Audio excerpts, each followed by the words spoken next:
Bismillahirrahmanirrahim. Assalatu wassalamu ala rasulihil kareem. Yarfa'illahu allazina amanu minkum wallazina utul ilma darajat. میں انتہائی دل کی گہرائیوں سے شکرگزار ہوں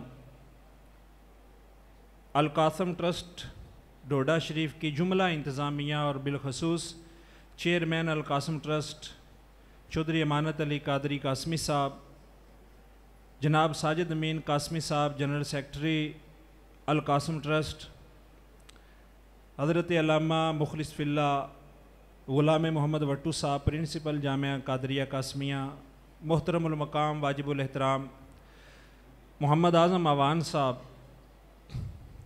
اور جملہ اساتذہ اکرام، صمیم قلب سے مبارکباد پیش کرتا ہوں اتنے کامیاب اور باوقار پروگرام کے انعقاد پر۔ یقیناً بانی القاسم ٹرسٹ صاحبزادہ پیر محمد احمد شاہ صاحب قادری قاسمی رحمۃ اللہ علیہ کی روح مبارکہ بہت زیادہ خوش ہوگی۔ القاسم ٹرسٹ ہر معاملے میں ہی ایک اپنی انفرادیت رکھتا ہے اور بالخصوص بچوں کی تعمیری، تخلیقی، تعلیمی صلاحیتوں کو نکھارنے سنوارنے میں اس طرح کے کامیاب ترین پروگراموں کا انعقاد ایک بہت ہی خوش آئند روایت ہے۔ بچوں کو اظہار خیال کا موقع ملتا ہے، اپنی صلاحیتوں کو پیش کرنے کا موقع ملتا ہے اور ایسا ماحول فراہم کر رہے ہیں کہ بچے باصلاحیت بھی بنیں اور بچے صالح بھی بنیں، صالح بھی ہو اور صلاحیت بھی ہو۔ تو بہت زیادہ خوشی ہوئی مجھے جب رزلٹ کمپائل کرنے کا کہا گیا، تو میں نے کہا کہ میرا اگر مشورہ مانے نا تو سب بچوں کو بالاتفاق ہی پہلی پوزیشن دے دیں۔ یقین جانیں ہم پرائیویٹ سکولوں کو بھی دیکھتے رہتے ہیں، سکولوں کے ماحول، کالجز، یونیورسٹی، پروفیسر اعظم صاحب بھی شب و روز اسی ماحول میں گزارتے ہیں۔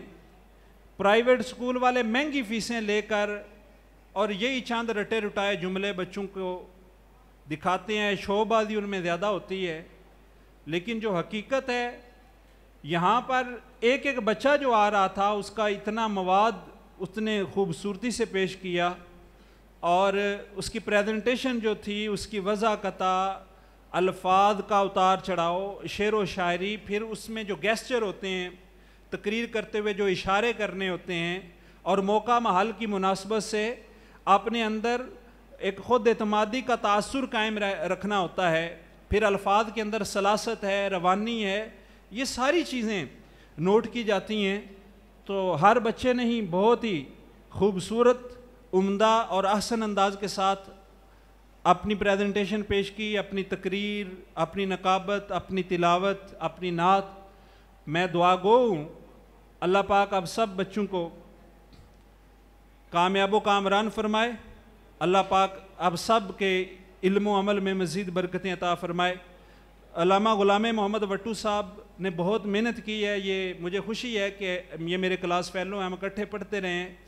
تو غلام محمد وٹو صاحب نے انتہائی دل سوزی اور محنت کے ساتھ یہ بچے تیار کیے ہیں، تو مجھے صمیم قلب سے ان کو بھی مبارکباد پیش کرنی ہے اور خوشی ہو رہی ہے۔ اللہ تبارک و تعالیٰ اس چمن کو ہرا بھرا رہے اور اس چمن کو اللہ تعالیٰ آباد و شاد رکھے اور اس کارواں کو اللہ پاک سوئے مدینہ منزل کی طرف اللہ تعالیٰ گامزن رکھے۔ میں انہی الفاظ پہ اکتفا کرتا ہوں، بہت کچھ کہنا چاہتا ہوں لیکن وقت اپنے دامن میں اتنی وسعت نہیں رکھتا۔ اللہ تبارک و تعالیٰ، آخری بات جو میرے استاد صاحب کہتے تھے، میں بچوں کو نصیحت کے طور پر کہتا ہوں، ہمارے استاد صاحب فرماتے تھے کہ جو بچہ آگے ہوتا ہے نا، اگلی صفوں میں بیٹھتا ہے، آگے آگے ہوتا ہے تقریر میں، نقابت میں، بیت بازی میں، تلاوت میں، تو اللہ تعالیٰ اسے ایک دن آتا ہے، اللہ اسے آگے ہی کر دیتا ہے۔ فرماتے تھے پیچھے نہ رہا کرو۔ تو میں اب بچوں کو بھی یہی کہتا ہوں کہ آپ آگے ہو، استاد کہیں کہ عبارت پڑھو تو عبارت نہ بھی آتی ہو ایک دن پڑھ دینے اور کوشش کریں اگلی صفوں میں بیٹھیں، پہلی پوزیشنوں میں آئیں، سبق میں سب سے پہل، ہر کام میں پہل کیا کریں تو انشاءاللہ آپ میں صلاحیت نہ بھی ہوئی تو ایک وقت آئے گا آپ بزرگان ڈوڈا شریف کی مقدس درگاہ پہ رہتے ہیں، آپ پہ عطا ہونی ہے اور انشاءاللہ اللہ نے ایک دن آپ کو آگے ہی کر دینا ہے، ٹھیک ہے؟ تو اس واسطے آپ آگے رہا کریں، پیچھے نہ رہا کریں۔ اللہ پاک اس ادارے کو آباد و شاد رکھے، دن 11ویں رات 12ویں ترقی عطا فرمائے۔ وما توفیقی الا باللہ۔